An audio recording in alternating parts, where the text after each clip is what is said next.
Hello there guys, welcome back to Younes Talks Football, welcome back to a brand new video. I hope all of you are doing kushti. Yeah, that's another word, another vocabulary from the Del Boy dictionary. This is how we're doing things nowadays. Anyway, I hope all of you are doing well. First and foremost, I know all of you enjoyed the double upload of yesterday. Yes, my treat, you're welcome. The collab with Daniel, son of Chelsea. Make sure you have checked out his channel if you haven't already. Sub to him because his content is amazing. And yeah, the update I gave to you in relation to Chilwell and Antonio Conte's revelation, that all went down really, really well. But today's nitty-gritty is a little bit different. Before we get into that, I'm going to ask you guys, if you are new, hit the subscribe button, hit the notification bell to be notified once I've uploaded, and smash the like button for me. Helps me out a lot. Thank you all so much. I appreciate your support. Now, what is the nitty-gritty today? Well, it's not good news. I'm going to be honest with you. It's not good news. So if you're looking for something ultra positive, you can switch off. This is the latest. Let's get into it. Chelsea boss Frank Lampard dealt triple blow ahead of visit to Newcastle. Chelsea are set to be without Christian Pulisic, Kai Havertz and Thiago Silva for this weekend's trip to Newcastle. Frank Lampard's side are looking to continue their fine form from before the international break after finally finding their mojo following the arrival of goalkeeper Edouard Mendy. According to The Athletic, attacking duo Pulisic and Havertz will stay behind this weekend as they prepare to return. Pulisic has not featured since pulling out of the starting 11 at Burnley after picking up a hamstring problem in the warm-up. Meanwhile, Havertz has been absent ever since he tested positive for COVID-19 ahead of the Champions League clash with Rennes. The German international stayed in London during the international break to complete his period of isolation. Might I just add, by the way, Germany getting battered 6-0 to Spain. What was that about? I mean, you know, Morata, I can explain the Morata thing just really quickly because he done a Zidane roulette to Timo Werner. Yeah, that's completely normal. What happened? Let me explain this to you. So Werner's spirit left his body for about 5 minutes and went into Morata. So you saw Morata do a madness. He done that and then he scored with his head and he looked fantastic. He looked like the best striker in the world. It was very brief. Don't worry. You know, we're not losing out on letting Morata go. Trust me. Fingers crossed. Thiago Silva is not due to return to England until Thursday after playing in Brazil's 2-0 win in Uruguay. Lampard has already had to monitor his use of the 36-year-old veteran and he now looks unlikely to play against the Magpies, which is normal. It's fine. This news sounds worse than it is. Yeah, it's not that bad. Just for those of you that are panicking, I can already see it. I can already hear it. I can feel it. You guys are, you know, smashing your keyboards right now going, Younes, oh my God, Younes, we're in trouble. We're in trouble. Help. Trust me, we're fine. We're fine. If you look at our game against Sheffield United, where we won very convincingly, we played fantastic. You know, we turned a negative into a big positive. It was a very good game. We were without Pulisic.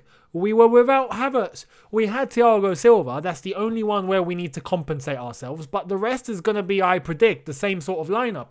So we have the team. We have the players in order to go to Newcastle and get a win and claw out a result. We have what it takes. The only concern, kind of, is, Thiago Silva's void. So who's going to fill in for Thiago Silva? I'll get into the details for that during my preview, which will be uploaded on Friday. So make sure you are here and ready to watch that one. We'll talk about what lineup I think Lampard's going to go with, what I would do, and this, that, and the other. And I'll talk about Thiago Silva's absence. But his absence, not the worst thing in the world. Why? Because he will be available for Tottenham. That's the big one. Yeah, that's the big fish. Newcastle is a game, I spoke about this with Dan yesterday. And Newcastle, St. James's Park, it's a game where we always struggle. We just can't win. We go to St. James's Park and it just doesn't work. Yeah, look at last season. We let in a last-minute goal and we conceded all 3 points. Yeah, it happens to us over there. But I believe there is one obvious key reason as to why that always happens at St. James's Park. The fans. And they're not going to be there this time. If you want to know one thing about Newcastle supporters is they are some of the most passionate fans in the country. Yeah, Geordies, the Toon Army as they call themselves, they are 100% in a very positive way, flipping mental. Yeah, and I'm sure if there's any Geordies watching, they're giggling at that because it's true. They are so passionate and so, Newcastle United is everything to them. In London, it's different. We're all split. We have our own teams, this, that, and the other. In Newcastle, aside from Sunderland, but Newcastle, that's it. You got the entire flipping city behind one team, and not just the fact that they're passionate in itself, but they're all united because of it. It's mental. When they go to St. James's Park and they cheer on their team, whenever they come up against a big club, us, Liverpool, City, United, Arsenal, Spurs, they show up. They show up. And I believe the fans are the 12th man on that day. And why do you think we always end up struggling? It's that pressure. I don't know what it is, but that's not going to be there this time. This time, it's a stadium with empty plastic seats. Newcastle, Chelsea. Who's the better team? And I think we're the better team. And I think with the signings that we've brought in and our chemistry and the way we've been playing, there's no excuse to not go there and not get 3 points. There isn't an excuse. So I am positive about this game. And I'll tell you what I think is going to happen in my preview on Friday. So, no need to be concerned about this. No need to start throwing your toys out of the pram. It's all going to be okay. You can chill. You can relax. The only one thing here that I found a little bit worrying is Pulisic going to be out for 2 to 3 weeks. I mean, since when? We've already had an international break. He didn't pull his hamstring that bad. I mean, what's going on? Why is he out for a long period again? We'll see what happens. Yeah. But anyway, that's the latest in regards to the team and to the triple blow that we have. Now, one story that I wanted to end this video on, and I wanted to get your opinion on this one, is this. Jorginho's agent confirms Chelsea star could leave to reunite with Maurizio Sarri. Now, a lot of you are probably thinking, Younes, what? How? Maurizio Sarri's out of a job. Where's he going to take him to? McDonald's? No. Let's see what he's actually said. Let's go into the quotes itself and see what he's actually been saying. This is what he said. He's very happy with Frank Lampard and Chelsea can do even better than last season, agent João Santos told Calcio Mercato. Almost all the Italy players are in Serie A, as it's an important league, but his journey took him to London. If Maurizio Sarri had remained, perhaps he'd have joined Juventus. Jorginho has a personal and professional bond with the coach that is very strong. We're waiting to see where Sarri goes, and if it's a big club in Italy, Jorginho could follow him. For me, what I think this is going to lead to, enter Declan Rice. But there's a little twist in that story now, because I do believe Jorginho will go at some point. Where even if it's not now, I think the moment Sarri gets a club, contacts will begin. 100%. Sarri will contact Jorginho. Like many predicted, he is his son, technically. Not biologically. In the football world, he is his son. Yeah, some will say Lampard has Mason Mount as his son. But anyway, we move. All the coaches are now getting sons. What's this about? I do believe Jorginho will make a move at some point. And I do believe Chelsea are interested in letting Jorginho go in order to accommodate fees and space for Declan Rice to come in. Now, Declan Rice is heavily rumoured for a move to Stamford Bridge. But there's one big block in the way now that has arisen in the last 24 hours. And this is a little bit of a weird one because I didn't think I'd ever be speaking about this player in contention to possibly joining Chelsea Football Club. Jude Bellingham.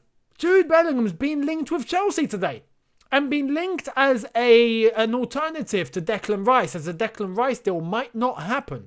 So Chelsea are looking at Jude Bellingham. Now, Jude Bellingham is 17 years old. He came from Birmingham City and joined Borussia Dortmund only a few months ago. July, he joined Borussia Dortmund. We're in November. It's not that long. I wouldn't really entertain this idea if I'm being completely honest with you. He's still very young. He has full of potential, 100%. He's English, so that helps. But I do think the wise decision should be to let Bellingham play his football. He's only just joined a big club in Borussia Dortmund.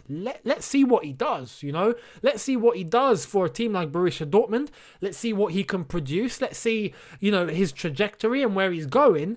And then we can possibly go in. But as a replacement for someone like Declan Rice, I think it's a bit too soon to put someone like Jude Bellingham into the picture. As talented as he is, he's 17. Let's give him time, Don't rush him in and turn him into the next big thing without him actually proving himself yet.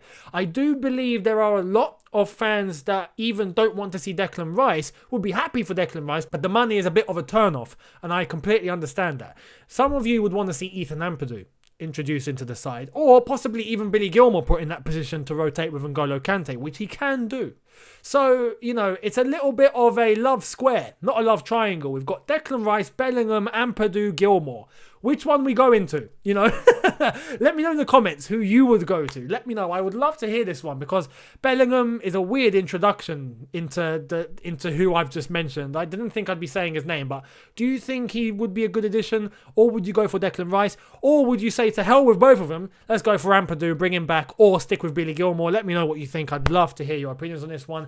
Thank you all so much for watching. Hit the subscribe button if you are new. Hit the notification bell to be notified once I've uploaded. Smash the like button for me, as it does help me out a lot, so thank you all so much. Follow me on Twitch, which I'm streaming on, Twitter, Instagram, links are all in the description.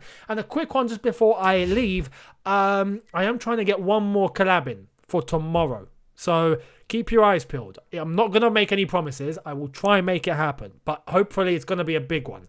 Let's see if it happens, and if it does, I will drop it for you guys to see tomorrow. So I'll see you then. Regardless, you're getting a video, so I'll see you tomorrow anyway. Thank you so much for watching. Have a good one. Look after yourselves. Take care, and peace.